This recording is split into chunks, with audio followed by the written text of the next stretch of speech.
सुबह का टाइम है। पावर यूटिलिटी स्टोर यार्ड में आज बड़ा काम होने वाला है। रमेश सुपरविजन कर रहा है, विक्रम सेफ्टी अरेंजमेंट देख रहा है, सुरेश क्रेन के पास है और अमित वॉकी टॉकी टेस्ट कर रहा है। आज ट्रांसफार्मर और हेवी कंट्रोल पैनल्स अनलोड होने वाले हैं। गेट पर क्रेन रोकी जाती है।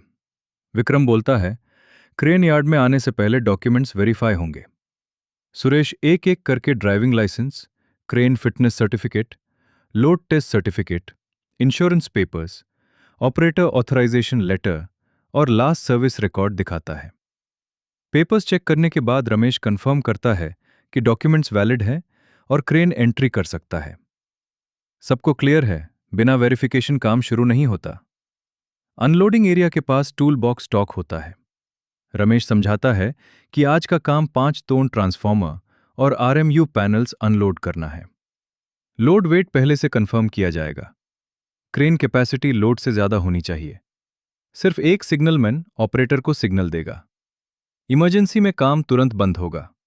कोई भी लोड के नीचे खड़ा नहीं होगा।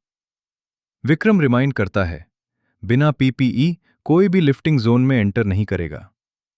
पीपीई इंस्पेक्शन होता है।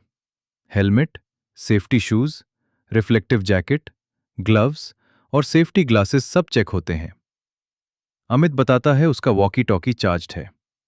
विक्रम कहता है कम्युनिकेशन डिवाइस भी सेफ्टी का इंपॉर्टेंट हिस्सा है। क्रेन प्री स्टार्ट इंस्पेक्शन की जाती है। हाइड्रोलिक ऑयल लेवल चेक होता है। वायर रोप और हुक सेफ्टी लैच इंस्पेक्ट किए जाते हैं। ब्रेक, हॉर्न और रिवर्स अलार्म टेस्ट होते हैं। फायर एक्सटिंग्विशर अवेलेबल होता है। कैबिन के अंदर लोड चार्ट वेरीफाई होता है। रमेश चेकलिस्ट कंप्लीट करता है। एरिया सिक्योर किया जाता है। कोन्स और बैरिकेड टेप लगाई जाती है। ग्राउंड लेवल चेक होता है। कोई सॉफ्ट सॉइल, पिट या ड्रेन नहीं होता। व्हील चॉक्स लगते हैं, आउटरिगर्स डिप्लॉय होते हैं और क्रेन लेवल इंडिकेटर ग्रीन दिखाता है। ओवरहेड पावर लाइन भी क्लियर होती है। ट्रांसफार्मर के नेम प्लेट पर वेट 5000 किलो लिखा होता है।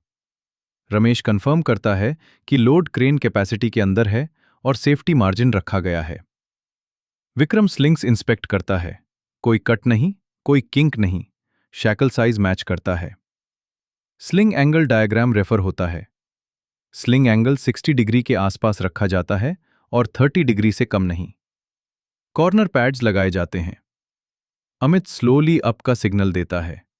सुरेश बूम धीरे से रेज करता है। स्टॉप का सिग्नल मिलता है। लोड सिर्फ 6 इंच ऊपर उठता है। स्लिंग टेंशन, बैलेंस और लेवल चेक होता है। सब स्टेबल होता है। कंटिन्यू का सिग्नल मिलता है। स्लो लिफ्ट होता है। मूवमेंट स्मूथ होता है, बिना जर्किंग के। साइड पुल नहीं होता, सिर्फ वर्टिकल लिफ्ट होता है। फिर स्लो स्विंग होता है। वुडन ब्लॉक्स पहले से रेडी होते हैं। डाउन सिग्नल मिलता है। लोड धीरे धीरे नीचे रखा जाता है। विक्रम इंश्योर करता है कि सब पिंच पॉइंट से दूर रहें। लोड वुडन ब्लॉक्स पर सेफली बैठ जाता है। स्टेबिलिटी कंफर्म होने के बाद स्लिंग्स रिमूव किए जाते हैं। रमेश कंफर्म करता है ट्रांसफार्मर सेफली प्लेस्ड है। लर्निंग के लिए अनसेफ एक्ट्स भी बताए जाते हैं। लोड के नीचे खड़े होना, मोबाइल फोन यूज करना, डैमेज्ड स्लिंग यूज करना, ओवरलोडिंग, बैरिकेड के अंदर जाना, पीपीई के बिना काम करना, ये सब स्ट्रिक्टली प्रोहिबिटेड है। इमरजेंसी के केस में स्टॉप सिग्नल दिया जाएगा। ऑपरेटर तुरंत क्रेन रोकेगा। कोई भी लोड के पास नहीं जाएगा। सुपरवाइजर को इमीडिएटली इन्फॉर्म किया जाएगा। सेफ लिफ्टिंग प्लानिंग से शुरू होती है। चेकलिस्ट और पीपीई फॉलो करो। क्रेन की लिमिट रिस्पेक्ट करो। क्लियर सिग्नल्स और प्रॉपर कोऑर्डिनेशन रखो। Plan the lift, check the load, use right sling, maintain distance, return home safe.